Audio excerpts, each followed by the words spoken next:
잠언 28장 19절 읽으셔요.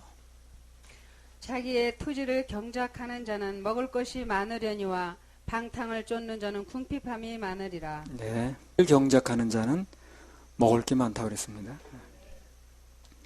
그러니까 영적으로도 똑같아요.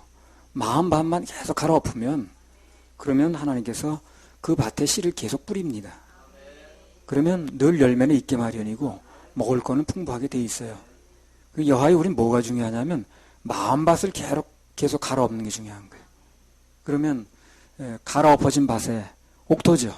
거기는 반드시 씨가 뿌려지게 돼 있고 소출이 나게 돼 있고 먹을 거 많게 돼 있습니다.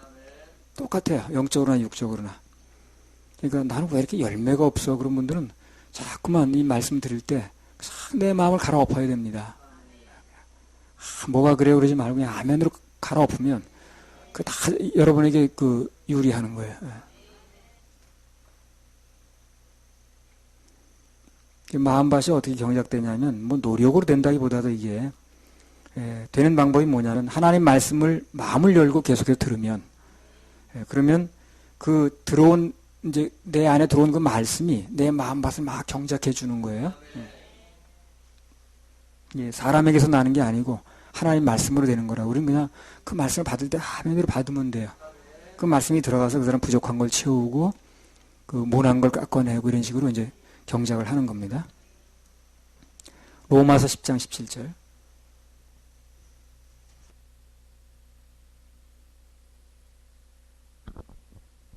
그러므로 믿음은 들음에서 나며 들음은 그리스도의 말씀으로 말미암았느니라. 그래, 믿음은 들음에서 나며 들음은 그리스도의 말씀으로 말미암았느니라 그러잖아요. 말씀을 계속 넣기만 하면 그럼 믿음은 생기게 되어 있습니다. 그러니까 무슨 얘기냐면 그 말씀을 정확한 말씀을 들을 수 있는 데다 몸을 갖다 놔야 된다는 게 중요한 거죠. 교회 분리도 그래서 하는 겁니다.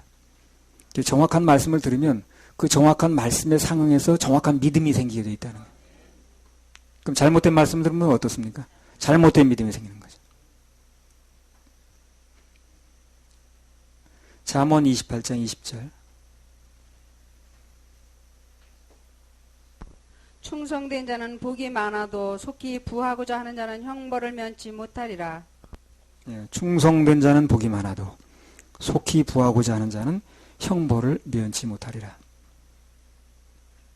속히 부하려고 하지 말고 우리 목회자들로 얘기하면 교인 숫자 갑자기 늘리려고 신경 쓰지 말고 지금 맡은 일에만 충성하면 돼요. 사명에만 충성하면 됩니다.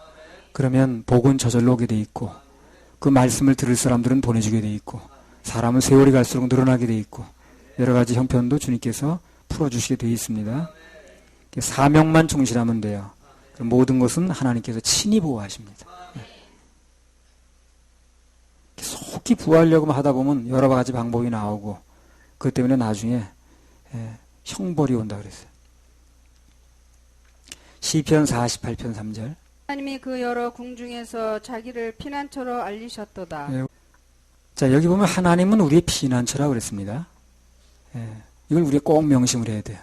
어떤 경우가 생겼든 간에 우리 피난처가 누군가 결정적인 순간에 누굴 피난처로 삼느냐에 따라서 그 운명이 바뀝니다. 피난처를 어디로 삼느냐가 중요한 거예요. 피난처 잘못 잡으면 피난처를 잘못 잡으면 그게 죽는 길이에요. 결정적인 순간에 누굴 피난처로 잡느냐가 굉장히 중요해요. 피난처 잘못 잡으면 그게 잘못 잡은 걸로 끝나는 게 아니라 죽고 사는 문제 결정이 되는 거예요. 예레미야 26장 20절부터 24절. 의탁하고 예언한 사람이 있었는데 곧 기랴 여아림 스마야의 아들 우리아라. 그가 에레미야의 모든 말과 같이 이 성과 이 땅을 쳐서 예언하매 여호야김 왕과 그 모든 용사와 모든 방백이 그 말을 듣고는 왕이 그를 죽이려 하매 우리아가 이를 듣고 두려워 애굽으로 도망하여 간지라. 여호야김 왕이 사람을 애굽으로 보내되 곧 악보레 아들 엘라단과 몇 사람을 함께 애굽으로 보내었더니 그들이 우리아를 애굽에서 끌어내어 여호야김 왕께로 데려오매 왕의 칼로 그를 죽이고 그 시체를 평민의 묘실에 던지게 하였다 하니라. 사반의 아들 아히감이 에레미야를 보호하여 에레미야를 백성의 손에 내어주지 아니하여 죽이지 못하게 하니라. 예. 여기 보면요. 예레미야라는 사람이 나오고 우리야라는 사람이 나와요. 똑같은 메시지를 받았습니다. 그렇죠? 무슨 메시지입니까? 항복하라는 거예요. 우리야라는 사람도 받은 메시지가 그 시대에, 그리고 예레미야도 그 시대에 그 말씀을 받은 거예요. 똑같은 메시지를 받았어요. 똑같이 자기의 조국인 이스라엘을 쳐서 바벨론에게 항복하라 하는 쳐서 예언하는 메시지를 받았다고요. 근데 오늘 결과적으로 보니까 어떻게 됐어요? 한 사람은 죽고 한 사람은 살았습니다. 똑같은 메시지를 받아도 똑같이 선포했는데. 왜 그런 차이가 나느냐 하면, 결론적으로 말하면 누구를 피난처로 삼았느냐는 문제예요. 그 피난처를 누구로 삼았느냐, 그 때문에, 그 차이 때문에 죽고 사는 문제가 생겼습니다. 여기 이제 우리야라는 사람 보면요, 그런 이제 메시지를 전하니까, 그 여호야김 왕 입장에 볼 때는 자기네 나라를 들어다가 저쪽에 주라는 거 아니에요. 그럼 왕이 기분 나쁘죠. 자기 여기 왕이 있는데 지금. 그러니까 이제 죽이려고 그러는 거예요. 그 이 사람이 이제 죽일 것 같으니까. 그러니까 겁에 질려가지고 어디로 갔냐면 애굽으로 도망을 갔어요. 그건 뭘 말합니까? 한마디로 말하면 애굽을 피난처로 삼았다는 거죠. 그랬더니 그게 이제 글로 끝난 게 아니고 체포조가 애굽까지 따라갔어요. 그래가지고 그걸 어떻게 잡았는지 잡아왔습니다. 끌고 와가지고 왕 앞에 데려다 놓은 거예요. 그 왕이 화가 나가지고요. 직접 그냥 누구 시킨 것도 아니라 직접 죽여버렸어. 도망간다고 사는 게 아닌 거예요. 피난처를 잘못 잡은 거죠. 그 애굽이 세상을 상징하는데 그 세상이 누군가를 이제 피난처로 삼은 거예요. 우리야가. 근데 예레미야는 똑같은 메시지를 전했더니 역시 의도맞고 핍박을 당했거든요. 갇히기도 하고. 근데 끝까지 예레미야는 뭐가 특징입니까? 그 사명지를 지켰다는 겁니다. 그러면서 누굴 피난처로 삼았냐면 하나님을 피난처로 삼은 거예요. 하나님을 피난처로 삼는 사람은 하나님께서 당신을 겨냥해서 피난처로 삼는 사람은 누구를 통해서든지 살려냅니다. 당신을 피난처로 삼은 사람을 몰라 나는 왜 나한테 피난처 삼냐? 난 부담스럽다 이렇게 하지 않아요. 하나님을 피난처로 삼으면 반드시 그 사람을 살려내게 돼 있어요. 우리야는 하나님을 피난처로 삼지 않고 애굽을 피난처로 삼고 도망갔다는 거죠. 거기 죽었어요. 거기까지 가서 끝난 줄 알았더니 데려다까지 죽은 거예요. 근데 예레미야는 도망간 적도 없고 그냥 그 자리에서 하나님을 피난처로 삼고 그냥 기다리는 거예요. 그랬더니 하나님께서 그 예레미야를 어떻게 살리셨냐면요. 그걸 우리 좀 볼 필요가 있어요. 이 우리 사명 감당하는 우리에게도 민감한 문제거든요, 이게. 26장 24절 한번 읽어보세요.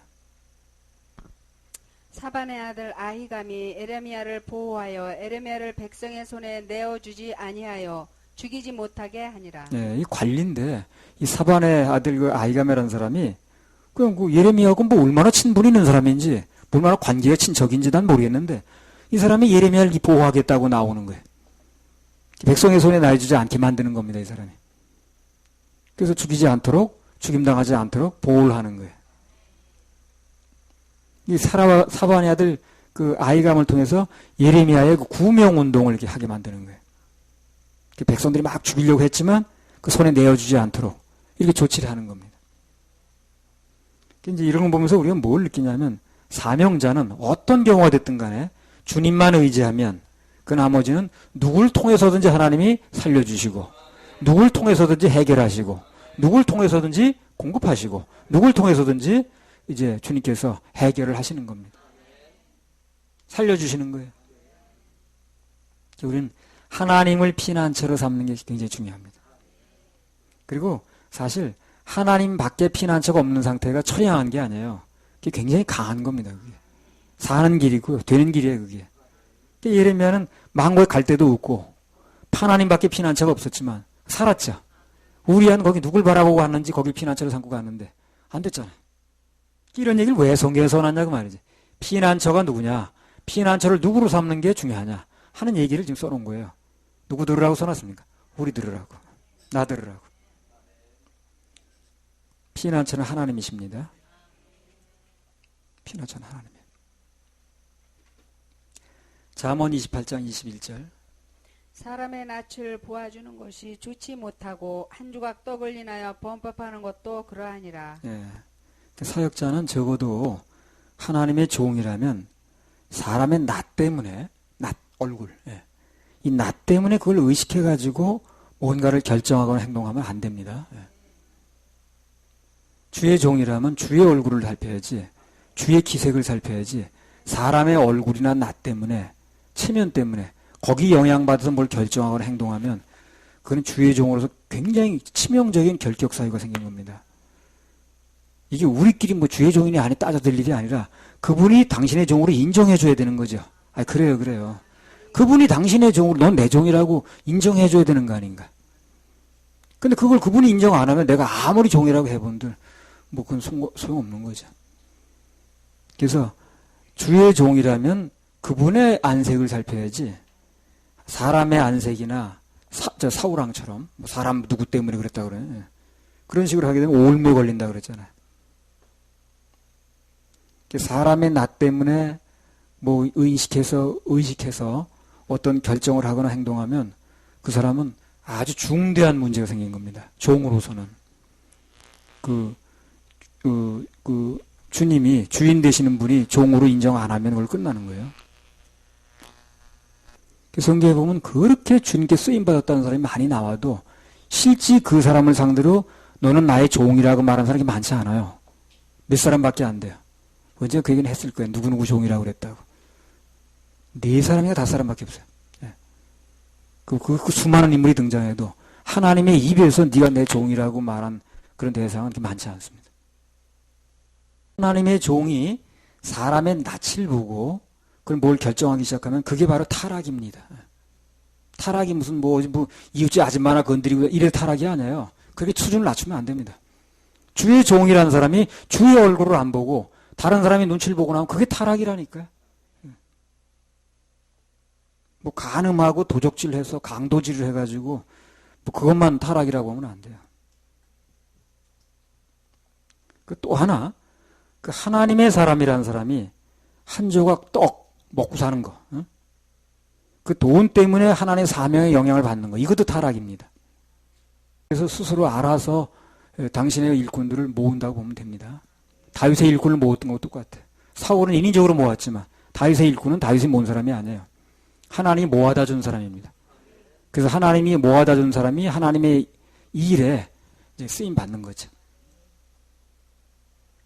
그러니까 이 주의 종이라는 사람이 뭐 돈 문제 때문에 그 영향 받아가지고 움직이면 그는 이제 누구 종입니까 그러면? 돈의 종이죠. 아까 사람 때문에 눈치 봐서 움직이는 거 같은 맥락이라 그게. 그러니까요. 하나님은 당신의 종을 고르는데 회사에서 뭐 일꾼 고를 때도 다 뭐 그 면접까지 보듯이 그렇게 아무나 하는 게 아니더라고. 다 그냥 철저하게 당신 뜻에 맞는 사람 골라 쓰는 거예요. 이건 뭐 사람이 무슨 뭐 너 일로 와 내가 써줄게 이런 얘기가 아니라고. 자, 잠언 28장 22절. 악한 눈이 있는 자는 재물을 얻기에만 급하고 빈궁이 자기에게로 임할 줄은 알지 못하느니라. 예. 좋지 못한 눈은 앞에 있는 물질만 보이지, 눈앞에 그 손에 쥐는 것만 보이지, 정작 자기가 지금 영적으로 얼마나 빈궁하고 헐벗은 상태인지 이제 그걸 모르는 거예요. 예. 재물 얻기에만 급하다는 거예요. 빈궁이 자기한테 있는지는 알지 못하고. 여기서 빈궁은 왕자 부인 빈궁이 아니에요. 예. 그러니까 오늘 눈이 열려가지고 자신의 영적인 상태가 보여지면 아이고 이거 내가 지금 완전히 헐벗은 상태네 지금. 정말로 필요한 게 뭔가를 알게 되는 그때부터. 그것을 알게 되는 순간 그때부터 진정으로 추구할 게 뭔가를 알게 되는 겁니다. 그러면 그 나머지 것들은 저절로 해결돼요. 자, 28장 23절. 사람을 경책하는 자는 혀로 아첨하는 자보다 나중에 더욱 사랑을 받느니라. 예, 그래서 사람 눈치 보지 말고 그 사람 너무 기분 따지지 말고 그 사람의 영적 상태에 대해서 분명히 말해주는 게 중요해요. 그리고 복음을 전할 때도 담대하게 전하는 게 중요합니다. 체면상 우선은 어떨지 몰라도 그렇게 하면 나중엔 결국 칭찬을 받습니다. 혀로만 아첨하면 나중에 결국 왜 그때도 분명하게 얘기해 주지 않았냐고 원망 들어요, 나중에. 그때 분명히 얘기해 주죠. 근데 체면 때문에 얘기 안 했거든. 기분 나쁠까봐. 통합니까, 그게? 지옥 가는 마당에. 그때 분명히 더 말씀해 주시지 무슨 얘기냐고. 근데 체면상 못했어. 그러면 그 사람한테 칭찬받겠어요. 그래서 분명하게 얘기해 주는 게 중요합니다. 증인은 분명한 증인을 해야지 헷갈려가지고 글쎄 담을 넘었나 안 넘었나 빨간색이야 노란색이야 잘 모르겠네. 이건 증인이 아니에요. 증인은 분명하게 증인을 서줘야 되는 거예요. 그러니까요. 하여튼 모든 건 분명하게 하는 게 좋아요. 애매한 말을 해버리면 듣는 사람은 혼미해집니다. 잠언 28장 24절. 부모의 물건을 도적질하고 죄가 아니라 하는 자는 멸망케 하는 자의 동륜이라. 부모의 물건을 도적질하고 우리 엄마 거니까 아빠 거니까 죄가 아니다 하는 자는 멸망케 하는 자의 동류라는 거예요. 부모의 물건 도둑질하는 건 죄입니까? 죄입니까? 죄입니다. 아닌 줄 아셨어요? 그냥 어렸을 때 나오는 얘기 단골 메뉴 있어요. 어떤 애가 계란을 하나 하면 좋았대. 그래가지고 엄마가 그걸 그냥 눈물이 쑥 빠지게 얘기를 해야 되는 건데 그걸 쪄서 삶아서 먹여줬대나. 그때 닭을 훔쳐오고 어쩌고 나중에 소도둑으로 변했대요. 그래서 나중에 걔가 감옥 갔는데 이제 엄마를 한번 면회하겠다고 이제 감옥 가가지고 나중에 포도청에서 그때 죽게 생겼대나 어쨌대나. 그런데 마지막으로 소원이 뭐냐 그러니까 엄마를 보겠다고 그러더래. 그래서 이제 엄마가 갔더니 그걸 얘기를 하더라는 거야. 엄마가 나 그 계란 훔쳐왔을 때 그 도둑이라고 딱 얘기를 해줬으면 괜찮은 건데 그걸 삶아서 먹여주는 바람에 내가 닭도둑으로 바뀌고 어쩌고저쩌고 하다 보니까 오늘날 이렇게 돼가지고 나 죽게 됐다. 다 엄마 탓이다. 11조 하나면 뭐예요? 도둑이에요. 하나님 건데 아버지 건데 도둑이에요 그때요. 물론 구원받은 하나님의 자녀라면 하나님 거 도둑질한 거 예수님 보혈로 가리워지는 건 맞습니다. 그러나 축복은 물 건너갑니다. 이걸 아셔야 돼요. 그걸 착각하면 안 됩니다. 우리 구원받았으니까 죄도 아니라는데 그냥 그 11조 띄워먹으면 되는 거지 그렇다고 지옥 가겠어? 큰일 납니다. 그렇게 생각하지 마세요 여러분요. 수준을 그렇게 낮추면 안 돼요. 지옥 가지 않는 건 맞습니다. 그 죄도 해결하셨으니까. 그러나 그것 때문에 복 가져오진 않아요. 축복은 물 건너갑니다. 복 받고 살아야지. 그죠? 그러니까 이 문제는 저주냐 지옥이냐 이런 측면에서 생각할 게 아니라 축복이냐 아니냐 좀 높여야지 수준을. 그렇게 판명해야 현실적이라.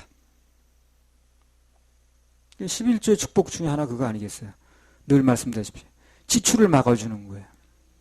틀림없습니다. 아무튼 간에 모든 죄는 우리에게 오는 축복을 막습니다. 죄를 막줘도 되는 게 아니에요. 죄를 짓게 되면 그 죄 때문에 구원받은 사람이 지옥 가는 형벌을 받기지는 않지만 중요한 것은 오는 축복을 막습니다. 죄는요.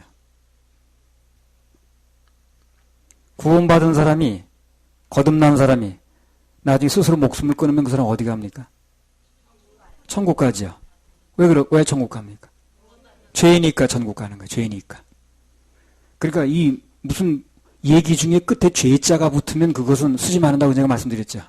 죄란 죄는 다 해결했기 때문에. 죄가 아닌 게 문제가 되는 거지. 죄라고 판명이 붙게 되면 그러면 그것은 문제가 아니에요. 죄는 다 모든 죄는 해결했기 때문에.